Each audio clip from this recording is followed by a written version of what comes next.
Here's what you need to know about the IRS Where's My Refund app and your new 2025 tax bracket. Now, this article came from CBN News, Money Watch. It actually was a good one, so I had to share it. And of course, if you're looking for some experts that can help you maximize your refund, lower your tax liability legally, then click the link available below. The experts have 20 plus years of knowledge in terms of understanding how to legally tap into the tax code. Most tax preparers over my times of learning, I realized, did not have a clue of how to utilize the tax code themselves. So how in the world can they do it for someone else? That's a whole nother conversation for a whole nother day. Let's dive straight in. So tax season is now underway with the IRS accepting returns for all taxpayers as of January 27th. That's prompting many people to turn to the Where's My Refund app from the tax agency to track when they'll get their check. And this is key because sometimes they realize, oh, the reason why I haven't gotten it is because of this, or the reason why I may get it sooner is because of this. People want to know that, and that may be why you're watching this video. That said, Americans are expected to file about 140 million returns before April 15 deadline. Last year, about 2/3 of taxpayers got a refund, with the average check at about $3,100 according to IRS data. A household's tax refund may represent their biggest check for the entire year, with many consumers planning to use the money for debt repayment, emergency savings, or a big purchase. To be sure, while a large refund may help like a financial windfall, it actually represents income that taxpayers have overpaid to the IRS through the year. Now, that's important to know because a lot of times people feel like a refund, their tax preparer did them a favor. They're letting you know this, and IRS has been letting people know this for years, that yeah, it may be good, but this just represents income that taxpayers have overpaid. They put an underline under overpaid because you overpaid it. So it's not like they did you a favor. You let them borrow the money. You let them hold the money. You let them do what they do with the money. Then they gave it back to you, or a portion of it. That's why we teach people how to strategically understand how to not overpay, bring in that money, and you can use that money to build wealth. Very key. Now you can tap into the money that's already yours strategically and use that to build wealth. And so many people have done it all across America using a strategy that we know and love as income shifting. If you want more access to that, you got to comment the word income shifting to let me know that you're listening, and I'll give you access to it. I'm not going to make that link available, but for those who are interested, say, hey, income shifting, and then I'll drop the link below. That said, let's keep going. That's why some financial experts describe refunds, checks, as tax-free loans to the U.S. government, which is kind of what I said. You let them hold the money, and they did what they did. Yet other experts note that tax refunds can act as a form of forced savings. The funny thing is the verbiage that they're using is verbiage that we've been teaching for a decade. We had an article that was created or released, I want to say in the 90s, and it said the same thing. Here it is, 2025, saying the same thing, and people don't even realize that this is what they're doing.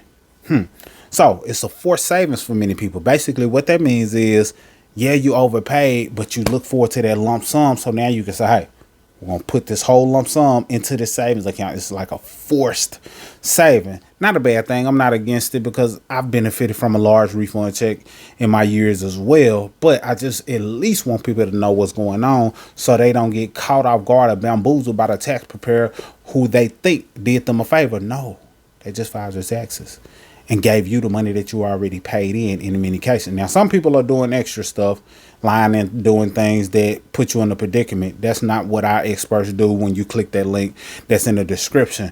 But some people do that. That's not what we're talking about. However, usually it's a forced saving for many people.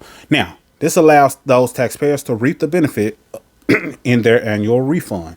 Whatever the case might be, tracking your refund can be done through the IRS Where's My Refund app, which the agency has sought to improve over the last few years. Here's what to know. So this is what you want to know, and this is why you came to the video.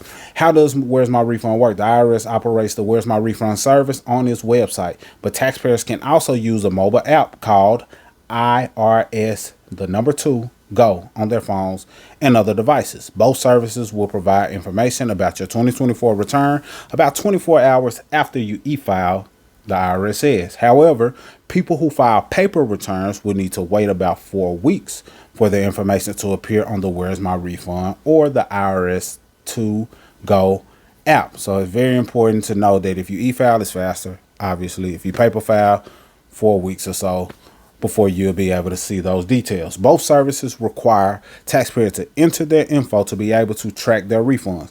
So either your social security number or individual taxpayer identification number, filing status, such as single filer or married filing jointly, is just as an example, the exact whole dollar amount of your expected refund from your original 2024 tax return.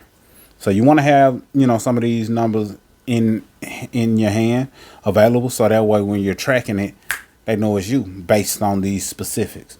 The IRS tracking services will then show you information on whether the agency has received your tax return, if the refund has been approved, and when the money is scheduled to land in your account, which is what everybody wants to know. When will I get my tax refund? That depends on whether you filed electronically or sent in a paper return, as well as the IRS is if the IRS identifies any problems with your return. People who e-file their returns typically receive their refunds in less than 21 days. In other words, a taxpayer who filed their 1040 on January 27th could receive their payment by February the 17th if all goes smoothly. However, the IRS opened its free file service on January 10th, which is a program offered through tax software companies for taxpayers with adjusted gross income of $84,000 or less in 2024. Those using free file could be on tap to receive their refunds by January 31st. So it's incentives there. If they filed a little bit early, they can receive theirs by January 21st, which is still 21 days. But it's just saying that they were able to start filing sooner because that was the incentive of using the free file service through the IRS. I talked a little bit about that in a previous video if you want to check that out. What can delay your tax refund? So filing a paper return can delay your refund because it requires IRS employees to process them, which takes more time than e-file return, which are largely handled by computers.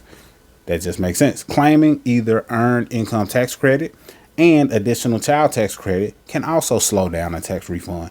That's because by law, the IRS can't issue refunds for returns that have claimed those tax credits before mid-February. So if you qualify for some of those credits, then they have to do it a certain way, and they can't, issue those returns or refunds before mid-February. We're already in the month of February, so really no big deal. The IRS expects most EITC and ACTC related refunds to be available in tax prepared bank accounts or on debit cards by March 3rd if they chose direct deposit and there are no other issues with their tax return, the agency said.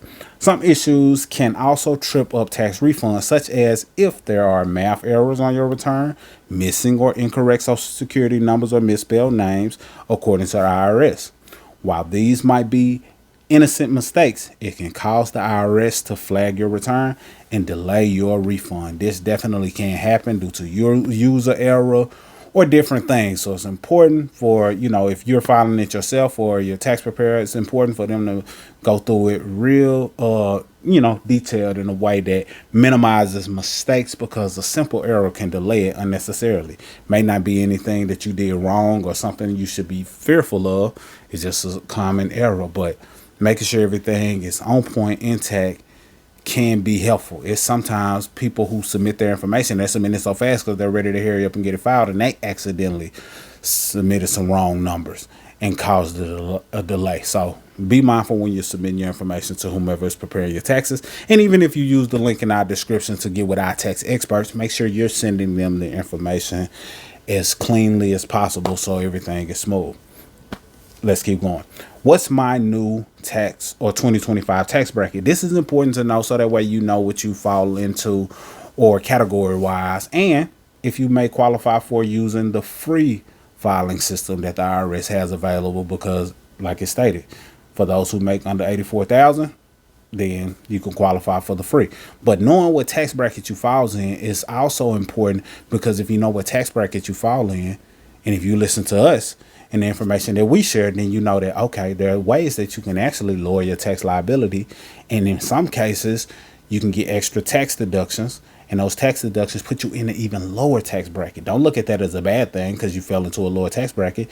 You falling in a lower tax bracket could be the very thing that keeps you from owing and having to pay in taxes, or could be the very thing that gets you a fatter refund, which is what many people love, especially when they can do it legally. Only when you can do it legally. Each year, the IRS adjusts its tax brackets and dozens of other provisions to account for inflation, so they say. The idea is to shield taxpayers from bracket creep when workers are pushed into higher tax bands due to impact of cost of living adjustments aimed at offsetting inflation without a change in their standard of living. This year's tax brackets are adjusted 2.8% higher from 2024. That's not adjusting to the rate of inflation, in my opinion, based on what I see. Rate of inflation is much higher than that. The dollar bill is losing more value than that on an annual basis. You can see it in the grocery store. Shit is going up more than 2.8%. And a lot of times they play with the numbers. You'll see, hold on, this used to be this amount. They went up $1. Well, if the thing was $4 and they went up to $5, then that's a 20% increase. But they adjust for inflation for 2.8%. So this is what I mean when I say it's way higher than, that's not matching inflation.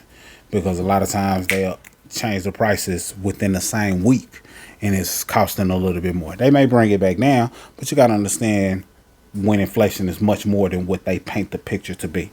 All right, rant over. So because inflation jumped during the pandemic, the bracket adjustments reached 7% in 2023 and 5.4% in 2024. So here are the new income thresholds for 2025. Let's keep going. All right, so it's not showing the tax brackets based on what status I have my phone in, but I've gone over the tax brackets in a different video. And because I want to keep this video short, I'm not going to extend it any longer, but I will link to that video. So be on the lookout. If you want to see the tax bracket, look in that video. The main thing I wanted to cover is how the Where's My Refund works, and to also let you know that if you want access to our tax experts, it's available in the description. The choice is yours. The main thing is understanding that you should keep more of your hard-earned money. And taxes is one of the ways that you lose their wealth, because you'll pay over $1 million over the course of your working career in taxes. But if you got a tax strategy, some tax knowledge, and you understand how taxes work, you don't have to pay a full $1 million over the course of your working year. You can use and leverage that money, bring that money back into your household, and now you take that money and invest it in the proper vehicles that can create generational wealth, which a lot of people want to do, and rightfully so. That's all I got for this video. Mr. Smith of Mr. and Mrs. Smith signing out. Salute.